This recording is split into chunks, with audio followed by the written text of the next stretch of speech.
Hello and welcome one and all to yet another video of Expressophilia.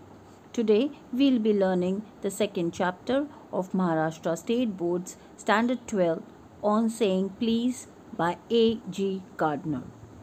And before we see the video, let's look into a small clip. Top. Say please. What? Yes, say please. Mm-hmm. You could have at least stated please. In this clip, we saw the young liftman was in a city office who threw a passenger out of his lift the other morning and was fined for the offence was undoubtedly in the wrong. It was a question of please. The complainant entering the lift said, "Top." The liftman demanded, "Top please," and this concession being refused, he not only declined to comply with the instruction but hurled the passenger out of the lift. This, of course, was carrying a comment on manner too far. Discourtesy is not a legal offence, and it does not excuse assault and battery. Here, in this example, A.G. Gardner beautifully emphasizes that being ill-mannered does not cause for a legal action or is not a lawful offence. However, it does not excuse the person to be assaultful or battery, wherein assault means the person is trying to threaten or intimidate you by his action or wild behavior. However, battery means that the person is actually charging you physically. Hey you, what have you done? Nothing. I have done nothing. You there, wait!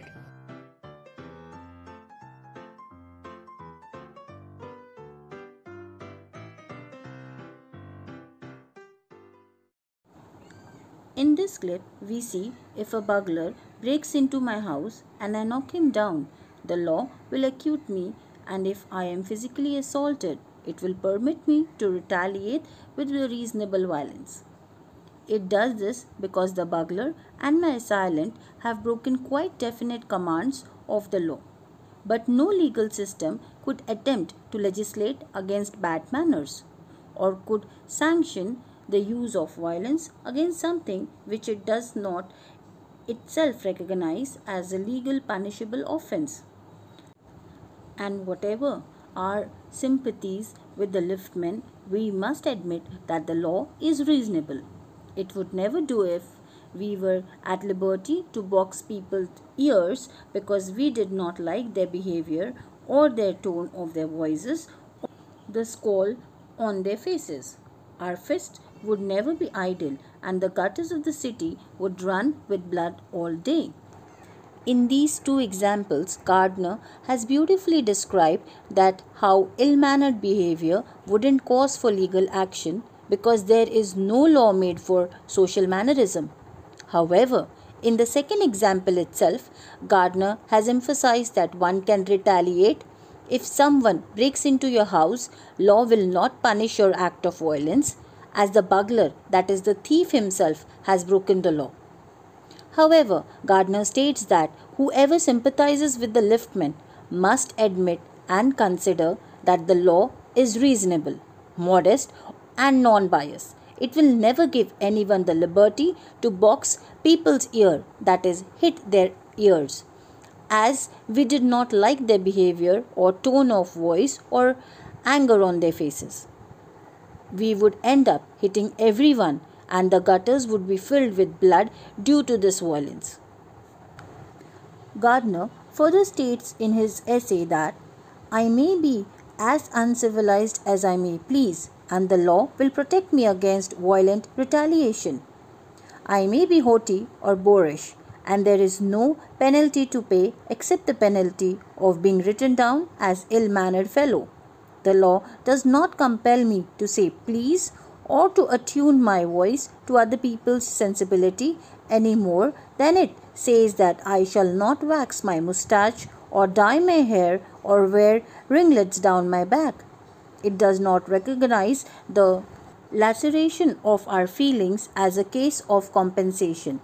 There is no allowance for moral and intellectual damage in these matters. Here, Gardner further adds, one can be uncivilized or rude or ill mannered or boorish, but I need to pay any penalty, but I will be marked as ill mannered person. Here, Gardner states that I can be uncivilized, rude, ill mannered, or boorish, but I will not have to pay any penalty for it as per the law.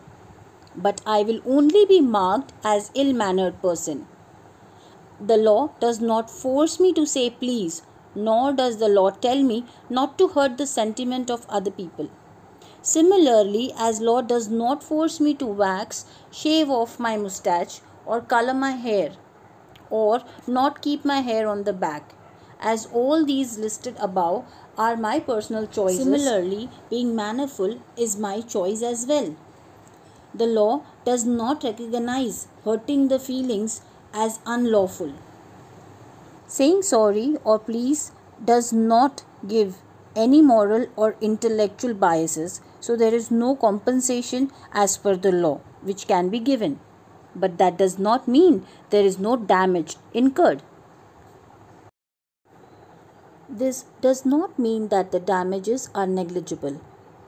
It is probable that the liftman was much more acutely hurt by what he regards as a slur upon his social standing than he would have been if he had a kick on the shines for which he would have got a legal redress. The pain of a kick on the shine soon passes away, but the pain of a wound to our self-respect or our vanity may poison a whole day. I can imagine that liftmen denied the relief of throwing the author of his wound out of the lift, hoarding over the insult by the hour, and visiting it on his wife in the evening as the only way of restoring his equilibrium. For there are few things more catching than bad temper and bad manners. It is quite a possibility that the liftman's feelings were hurt, cause he felt that it was a satire or a taunt on his legal standing or his position in the society. He would have got a legal aid if someone would have hit him below his knee, that is shine, but couldn't get any relief from the taunt one had passed over him. Thus, he would have accumulated this in his heart and mind, and he would have removed his frustration in the evening when he returned home to his wife. As there are very few things like the bad temper or bad manner that stays in one's mind for long. So Gardner is trying to highlight a point here that one can get legal help if one is physically assaulted. However, there is no medicine for bad manner or bad temper. It does come down on someone else later, which is beautifully depicted in the next clip. So let's see. Captain, absolute. Can't you even do a single work assigned to you properly? Do I have to remind you all the time? Sir, but it wasn't my fault at all. I don't know anything. Go and get the work done. ASAP.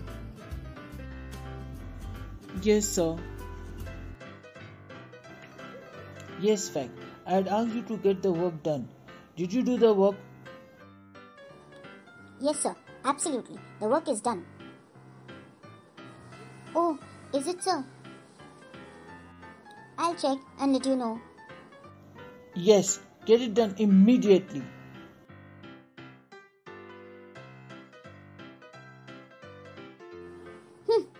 Absolute bullied Captain Absolute. The latter went out and bullied his man, Fag, whereupon Fag went out downstairs and kicked the page boy.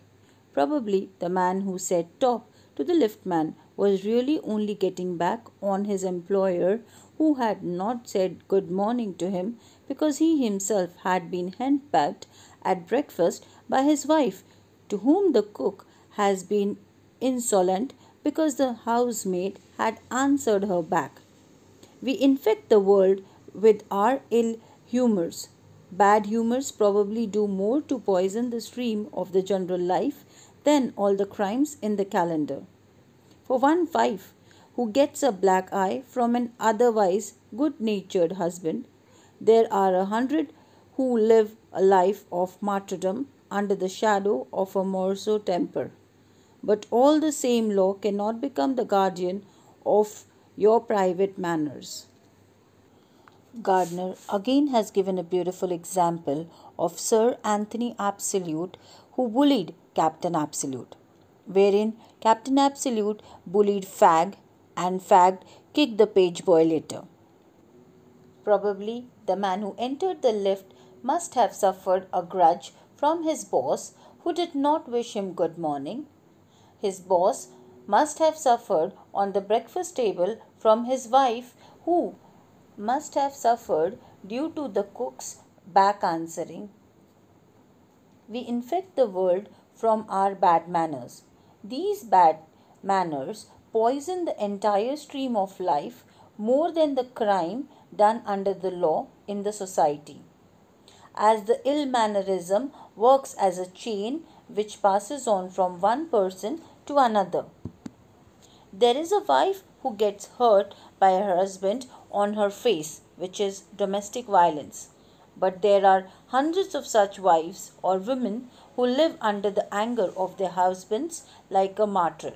But again, we cannot say that law will safeguard us from the ill-mannered people. No decalogue could cover the vast area of offences, and no court could administer a law which governed our social civilities, our speech, the tilt of our eyebrows, and all our moods and manners. But though we are bound to endorse the verdict against the liftman, most people will have a certain sympathy with him. While it is true that there is no law that compels us to say please, there is a social practice much older and much sacred than any law which enjoins us to be civil. And the first requirement of civility is that we should acknowledge a service. Please and thank you are the small change with which we pay our way as social beings. They are the little courtesies by which we keep the machine of life oiled and running sweetly.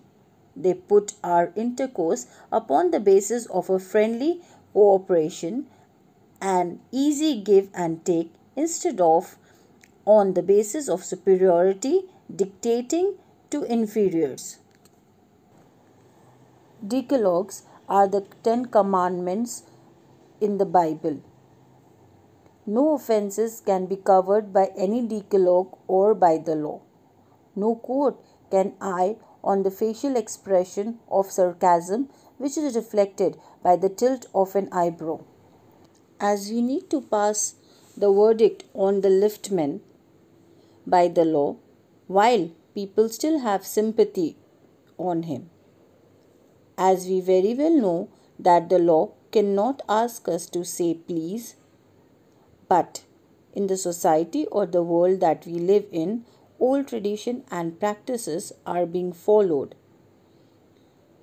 While they teach us to be civil, and the utmost requirement of being civilized is to appreciate the service that is provided and at least acknowledge them by the words please or thank you. For whatever service you have received, thank you and please are small courteous languages which help to oil the machinery of life and let them work smoothly. Thus, the words like thank you and please set as a foundation of equality and togetherness, rather than binding a dictator who just orders his inferiors. So friends, we conclude this video here. Stay tuned for the next video of On Saying Please by A.G. Gardner.